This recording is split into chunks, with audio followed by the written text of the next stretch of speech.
అయ్యో అక్క వీటితో ఏం చేస్తున్నావు ఇప్పుడు ఇవేంటివి అసలు అని అనుకుంటున్నారా? ఇవైతే మిల్లెట్స్ అండి.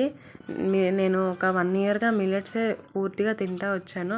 కానీ ఒక 1 మంత్ నుంచి మిల్లెట్స్ వండుకోవడానికి బద్దకిచ్చి అన్నమే తినేస్తున్నాను. వద్దు, మళ్ళీ హెల్దీ డైట్లోకి వచ్చేద్దాం అన్న ఆలోచనతో ఈరోజైతే ఊదలతో సూప్ చేసుకుందాం అనుకుంటున్నాను. వీటిలో చాలా వెరైటీస్ ఉంటాయి. నేనైతే అరికెలు, సామెలు, ఊదలు ఎక్కువ ఇష్టపడతాయి. ఇవైతే మైల్డ్ టేస్ట్తో సూపర్ ఉంటాయి.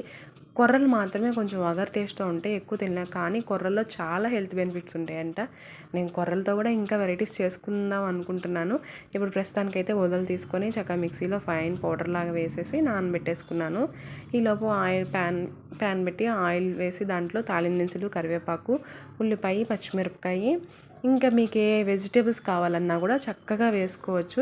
నేనైతే ఇక్కడ క్యారెట్ మాత్రమే వేసుకున్నాను. డైలీ ఒక వెజిటేబుల్ వేసుకుందాం అన్న ఆలోచనతో క్యారెట్ మాత్రమే ఇక్కడ ప్రిఫర్ చేశాను. ఆనియన్, పచ్చిమిరపకాయ, టమాటా, క్యారెట్ వేసుకునేసాను. వేసుకొని ఇవి చక్కగా బాగా మగ్గనివ్వాలి. నేను ఇక్కడ ఆయిల్ వాడాను. ఆయిల్ వద్దు, ఇంకా హెల్తీగా చేసుకోవాలనుకునే వాళ్ళు మాత్రం గీతో కానీ బటర్తో కానీ ట్రై చేయండి. అది ఇంకా సూపర్ ఉంటుంది. మాకు గీతో చేసుకోమని చెప్తున్నావు అక్క, నువ్వెందుకు వాడలేదంటారా? నేను ఇక్కడ మర్చిపోయి ఫస్ట్ అయితే ప్యాన్లో ఆయిల్ వేసేసాను. సరే వేసాను కదా, మళ్ళీ ఎందుకు తీయడం అనేసి దానిలోనే తాలింపు వేసేసాను. ఆ వెజిటేబుల్స్ అన్నిటి కొద్దిగా సాఫ్ట్ అయిన తర్వాత మనకు టేస్ట్ తగ్గట్టు సాల్ట్ వేసుకోండి.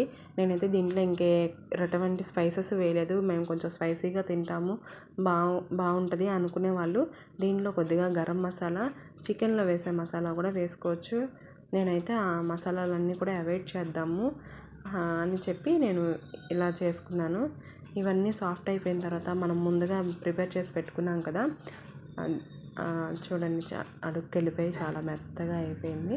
దీన్ని ఒకసారి అంతా అలా కలుపుకొని దానిలో పోసేసుకుందాము. మనం ఏదైతే తాలింపు వేసుకున్నాం వెజిటేబుల్స్తో దానిలో పోసేసుకొని నేనైతే ఇంకొంచెం వాటర్ యాడ్ చేసుకున్నాను. సూపు తాగడానికి ఇది ఎందుకంటే చల్లారగానే చిక్కబడిపోయిద్ది, అందుకని అలా చిక్కబడకుండా ఉండటం కోసం ఇంకొంచెం వాటర్ యాడ్ చేసుకొని పోసుకొని పెట్టేశాను. విజిల్ అయితే ఎక్కువ, మనం ఆల్రెడీ వెజిటేబుల్స్ ఉడుకుంటాయి కాబట్టి ఎక్కువ విజిల్స్ ఏం అవసరం లేదు. 1 or 2 విజిల్స్ పెట్టుకుంటే చాలు. చూసారా సూప్ కన్సిస్టెన్సీ ఎలా ఉందో? మన హెల్దీ సూప్ అయితే రెడీ అయిపోయింది. సూప్ ఎలా ఉంది? మీకు కూడా కావాలంటే హెల్దీగా ఇంట్లో ట్రై చేసుకోండి. సరే మరి ఉంటాను, బాయ్.